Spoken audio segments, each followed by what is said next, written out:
Dubai is a dazzling desert destination, futuristic architecture, world-class luxury, and year-round sunshine.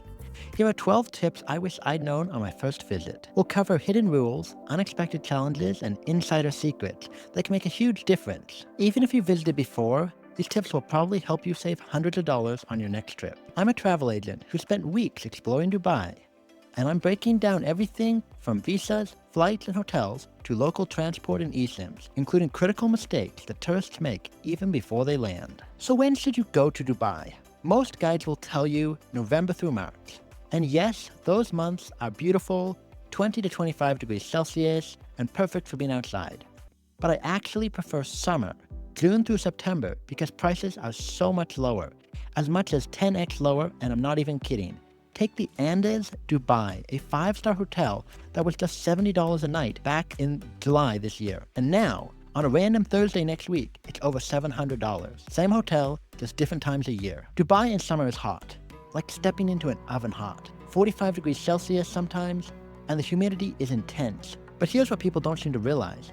Everything in Dubai is air conditioned. Everything. Hotels, malls, restaurants, cars, the metro. It's Arctic inside. You don't need to be out in the heat. So my strategy is plan around what Dubai does best in the summer, such as water activities and indoor experiences. Water parks, they're perfect. Beach clubs, great. Indoor attractions, ideal. The heat doesn't matter, and all the prices and the crowds are way down. For outdoor activities, timing matters. A yacht experience, you can do that, but maybe do it at night, between 9 p.m. and midnight. After the sunset, when it's cooled from 110 to 90 degrees, it makes a huge difference. So here's my math. I can get 5-star hotels for between $70 and $150 a night, depending on location and how far in advance I book. And this also includes my food and free suite upgrades, as I'll explain in the hotel section. Less crowds, same luxury, unbeatable value. So my recommendation is plan your activities smartly, and you can have an incredible luxury trip without breaking the bank. A quick note, Ramadan, unless you're interested in that as a cultural experience, is something you should avoid. Restaurants are closed during the days, public eating is restricted, so check your dates. Next year, it's between mid-February and mid-March. Now, let's talk about actually getting to Dubai. I'm a huge believer in using points and miles for flights. On my most recent trip, I flew non-stop from Seattle to Dubai on Emirates Airways for just 35,000 miles, when the cash rate was over $1,000. If you're not yet into using points and miles, then I suggest Google Flights as the best place to find the most affordable cash rates. They have a great calendar search tool that allows you to see flexible pricing by date, and you can set alerts to help compare things easily. Another thing you may not know is that Emirates offers free stopovers in Dubai. So if you're flying from the US to Kenya or India, you can add Dubai as a free stopover on your route. You pay the cost of Seattle to Nairobi, but you end up with a week or two, or however long you want, up to 45 days in Dubai. And you're just paying for one ticket. A thing to keep in mind is that you might want to keep your Emirates boarding pass around, because certain activities offer discounts if you show your boarding pass. More on that later. Now here's one mistake tourists often make even before boarding the plane. And it's something that I only learned on my second trip because I got lucky on my first. You cannot install an eSIM while you are physically in the UAE. You must install it before you leave, and then it will activate automatically when you arrive. If you forget this, you'll find that you're geo-blocked once you arrive in the UAE. And SIMs at the airport are rather expensive, between $30 and $50, for what would, if you bought it ahead of time online, cost under $10. Now, if you do make the same mistake I did, you're not totally screwed. It turns out there are 2 free 24-hour eSIMs available in Dubai, Du and Etlisat. Each of them has 24 hours and 10 GBs of data available. So my fiance and I swapped out who was activating an eSIM, and we didn't need eSIM every single day because of the Wi-Fi in the hotels, so we just went without it for a few days. It was annoying. Definitely I would recommend using a eSIM provider like Nomad or something similar to get a eSIM ahead of time so you're not swapping eSIMs or doing something stupid given how cheap it is. But if you do make the mistake, you can use the free eSIMs to avoid being ripped off on arrival. And this really matters because the airport Wi-Fi ends when you get outside of customs. And that's the critical moment when you're probably trying to message your Uber driver to meet up with them. And if you can't message them, it's going to be tough. Speaking of getting around, how should you navigate Dubai? Dubai does have a metro. It's fast, clean, fully air-conditioned, and hits major spots like Dubai Mall and Marina, and a day pass is quite cheap, only $4 US, and there's even a gold class with more space. But I'm not really a fan of using the metro because taxis are pretty cheap, and since I like to go in the summer and it's so hot, walking around, even if it's only 10 minutes outside, it's just not that pleasant unless I'm wet. So the best way to get taxis are direct official taxis. These are cream-colored cabs with colored roofs. They're metered, regulated, and professional, with a base fare of only 12 dirhams, which is about $4 plus distance. And you can summon these via the Careem app. Think of it like the Uber of the Middle East. It's usually cheaper than Uber, although Uber does exist, and if it's already on your phone and the only thing you've got going, it's not bad for your first ride. But you should, if you're going to do multiple rides, try getting Careem. And in Careem, you should select the Hala taxi option. This allows you to summon an ordinary metered taxi through the app, so app convenience at metered pricing. And here's an even better hack. When you find a driver you like, get their number and contact them directly for future rides. Show them a screenshot of your Careem app and select the Hala taxi price and offer them just a tiny bit less than that. Because your driver has to pay a cut to the app for the business, this is still more than he would expect on that ride, and it's less for you. So it's a win-win. You're saving and he's earning more. We used this to get around Dubai on our most recent trip and saved over $100 for the week. One thing you would want to avoid is getting into an unlicensed taxi at the airport without discussing price, because you're going to get ripped off, probably paying 3 or more times the price that you would get on Uber or Careem. So where should you stay in Dubai? Choosing where to stay in Dubai can make or break your trip. The city is massive and spread out, so let me break down your main options. There is Bur Dubai. It's the old town. It's the most easily walkable for restaurants, shops, and it's quite budget friendly. If you ignored my advice about visiting in the summer and are on a budget, this is probably your spot. You'll find authentic Middle Eastern food, the market, the gold souk, and it will feel like a Middle Eastern culture, and it won't just be glitzy malls. Downtown Dubai is the business center. It's near the Burj Khalifa, it has the Park Hyatt Dubai, the Dubai Mall, it's near Dubai Creek and close to the airport. It's a good place for your first night and for the period of the trip when you might want to be doing shopping. It's not easily walkable, so taxis are a good way to get around. Another area is the Dubai Marina and Jumeirah beachfront. It's a nice beach, tons of restaurants, quite walkable at night, but the traffic is really something fierce. In just trying to go 3 kilometers, even in the low season, took us more than 20 minutes on the way to our yacht crew. It's a great place to access the marina for boats and yachts. Palm Jumeirah is a man-made island shaped like a palm leaf. It's the most elite neighborhood, and it's where you'll find the Royal Atlantis, the Atlantis Palm, and the Aquaventure water park. It's a bit isolated from the rest of Dubai. Expect taxi rides of at least $30 to get to other places from the Palm, but starting next year, there are going to be air taxis from Joby Aviation coming directly from the airport. Those are supposed to only be about $100. You could actually check one out. Then, it's not exactly a neighborhood, but Dubai is not just a city. Dubai is actually the name of the entire emirate. Think of it like a state. So you can go way out into the desert and you're still in Dubai. So desert resorts, the desert outskirts,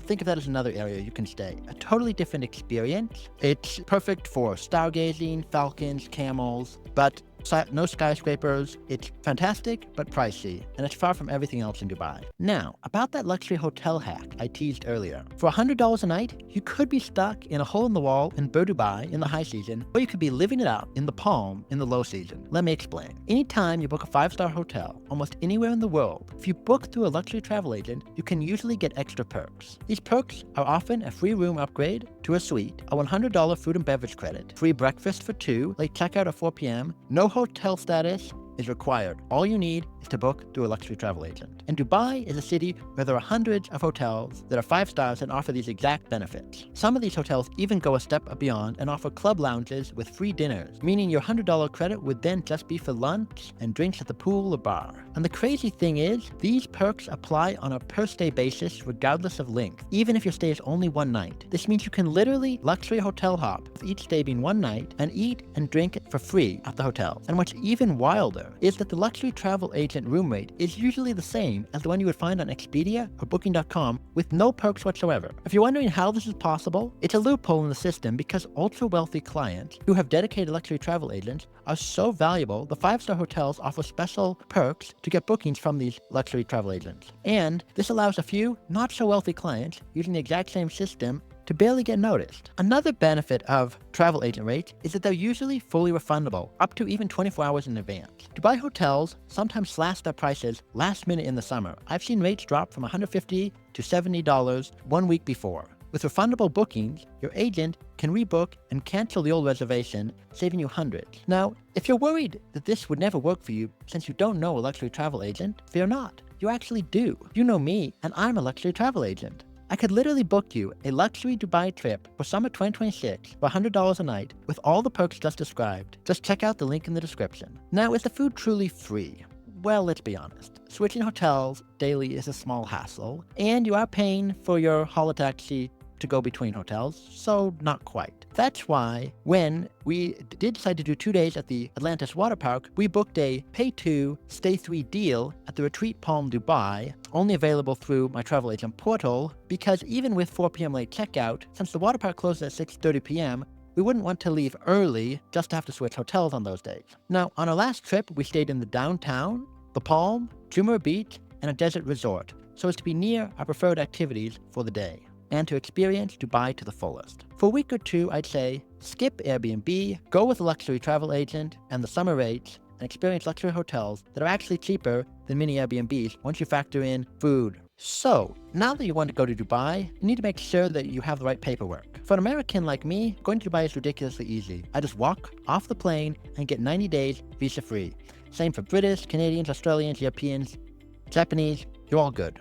Just make sure your passport is valid for at least 6 months. But here's where things get interesting. I mean frustrating. My fiancée, Angel, is Kenyan, and she needs a visa. There is no direct government website where you can apply for a tourist visa. You have to be sponsored either by your airline, hotel, or through an approved tourist agency. The easiest route? Get sponsored through Emirates. If you're flying with them, book a round-trip ticket, and they can sponsor your visa application for you. Pretty straightforward. But if you go through a visa agency, which we did the first time, be prepared for some headaches. This was also Angel's first visa ever. She applied online through InstaGlobal. They said her visa was approved after a couple of days. Great. But then they started asking for more documents, employment letters, business permits, 6 months of bank statements. They even called me, asking about the validity of our relationship and what we were doing in Dubai for additional proof before they finally showed her the visa. It was a bit stressful. So, you can get a visa. Dubai is a pretty good country for starting out. Don't panic if your sponsor is asking for more paperwork. Have it on hand. Even if at first your sponsor only asks for a passport, be prepared that ultimately they're going to ask you for not only your passport, but return flights, hotel reservations, proof of funds, proof of employment. Processing your visa probably will take 3 or 4 days and cost $150. Now, once you land in Dubai, if it's your first time, you'll get your passport stamped and talk to immigration. But if you're returning, then you've already been processed in the facial recognition system, and you'll just walk through, no lines and no questions. Bottom line, check the visa requirements for your country and budget a little extra time if you need a visa.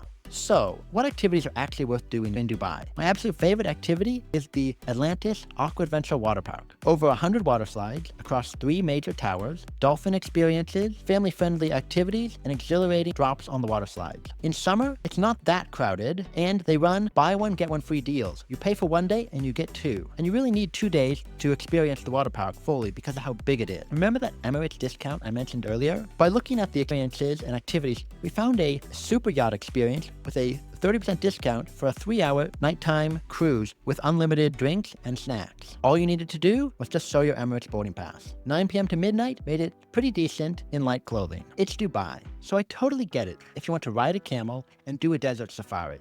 I was like that on my first trip too. And honestly, riding an ATV in 40 degrees Celsius isn't as bad as you'd think. But budget desert safaris are basically tourist traps. Think 50 people riding around a 1-acre sand lot, belly dancers who can barely move, mediocre food, 90 seconds on a camel who will try to bite you, and only 5 minutes dune bashing, the highlight of the experience, driving wildly around on sand dunes, feeling like your SUV is about to flip over. And sandboarding, which might just be skipped entirely. So maybe take some of your savings and pay up for a slightly more than budget desert safari. Dubai excels at water parks, beach clubs, yachts, desert experiences, museums, and over-the-top luxury. Focus on what makes Dubai unique, so maybe skip the glitzy tourist activities like skiing indoors, scuba diving, skydiving. There are far more affordable and better places to do all these activities. Now let's address safety, because that's a concern anywhere you go. Dubai is actually probably safer than wherever you are right now. It's incredibly safe. It ranks number 4th globally for cities in the world. It's safer than every city in the US and Europe and all but one city in Asia. It's also safer, obviously, than all cities in Africa, South America, and Australia. People can leave phones and laptops on tables and find them untouched hours later. There are cameras everywhere. Police are professional and efficient. Crime is so low that even petty crimes are solved by elite detectives, making the chance of getting caught almost 100% and crime virtually non-existent. A driver told me you could leave $1 million in the desert and nobody would touch it. While I was there, I saw on the news that a multi-million-dollar diamond had been stolen when a diamond merchant went to a luxury villa to meet with the buyers who turned out to be thieves. And the police caught the thieves just 8 hours later. For women traveling solo, there are female-only metro cars, there are pink taxis with female drivers, and most women who go there report that they feel safer than they do in their home countries. That said, Dubai has strict laws. Public affection is not exactly encouraged. Drunkenness and disrespecting local customs could get you in trouble, and the legal blood alcohol limit is 0, so don't drink and drive. Now, Dubai is Middle Eastern, and it's more relaxed with its dress code than most. And at the beaches and pools, bikinis and swimsuits are totally fine. But step into a mall, officially you're supposed to cover your shoulders and knees. In practice, it's not really enforced, as long as you're not causing any other trouble. Angel went to the Dubai Mall in a short-sleeved dress, which was above her knees, and we didn't have the slightest bit of problem. If you're going to visit a mosque, then dress code probably will be enforced. Think head coverings for women, full-length clothing, even men, you need to cover your knees. Since Dubai is hot, pack light and breathable fabrics. Now, Dubai is renowned for its shopping, and if you're into it, you have plenty of malls and local markets available. The Gold Souk is a big market in Old Town Dubai, and at the market, you should expect to bargain. Initial prices are obviously going to be inflated for tourists. If you begin to walk away, expect prices to halve or more. We tried looking for cheap electronics because we heard that Dubai had lots of cheap used phones, and we couldn't find anything that was cheaper than eBay back in America. So, as a tourist, don't really think you're going to find great deals unless you already know exactly where you're going to go and who you're going to talk to. Avoid designer goods in the market. They're all fake. For designer goods, stick to malls where you have fixed prices and legitimate products in air conditioning. Now let's talk about food. Honestly, I'm probably not the best person to get food advice from because I'm incredibly picky, and as mentioned earlier, I like to eat for free at luxury hotels by the aforementioned $100 travel agent perk credits. That being said, locals rave about the shawarma at Al Mala, so maybe you would like it even if I wouldn't. You should know that at restaurants, they're going to likely add a service charge, potentially tourism fees, and taxes that are not shown on the menu, so it's not too surprising if a $25 meal suddenly becomes $30 or even $35. So factor this into your budget. Tipping is also expected. 10% is usually good. Now about alcohol. It's available only in licensed venues. Think hotel bars, restaurants, and clubs. You won't find it in supermarkets. It's illegal to drink in public, and American tourists have even been arrested for having bottles of beer out on public beaches. Dubai is a Muslim country, so enjoy your drink at your hotel bar, but don't take it outside. Finally, some really nice experiences in Dubai are completely free, such as the Dubai Fountain Show. It runs every 30 minutes after sunset and is a beautiful fountain show that is honestly unforgettable and something you should check out. It's really nice if you have a downtown hotel with a view of it, so you can just view it from your own room. Another nice place is the Dubai Marina Promenade with beautiful views of the coast. It costs nothing, but in summer it is hot. Public beaches are also free and clean, such as the ones at Jumeirah Beach, and they have facilities for changing and restrooms. You can also explore the Old Town District, the Al Fadia Historical District in Old Town Dubai, with traditional architecture and cafes. You can take an abra across Dubai Creek. It's only 1 dirham, that's about 25 cents, for an authentic Dubai experience. Another good spot is the Global Village for cheap entertainment, International Pavilion for food for only about $4. The bottom line is, Dubai can be as expensive or as affordable as you make it. With these tips, you'll be able to experience luxury without breaking the bank. Dubai taught me that timing is everything. The same trip could cost you $10,000 in winter or $1,500 in the summer. If you're interested in getting these tips, there's a PDF in the description below. If you want travel agent perks for your Dubai trip, reach out to me. I can make it happen.